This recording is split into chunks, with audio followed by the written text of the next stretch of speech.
Did you know it takes a village with African greys? Wild African gray parrots are highly social and they nest in large groups containing thousands of individuals comprising of small family groups.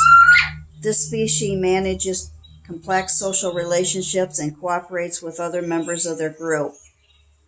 When they're kept for when they're being kept for pets, their need for a social interaction isn't met sometimes, so they get stressed and display self-harming behavior like ripping out their feathers.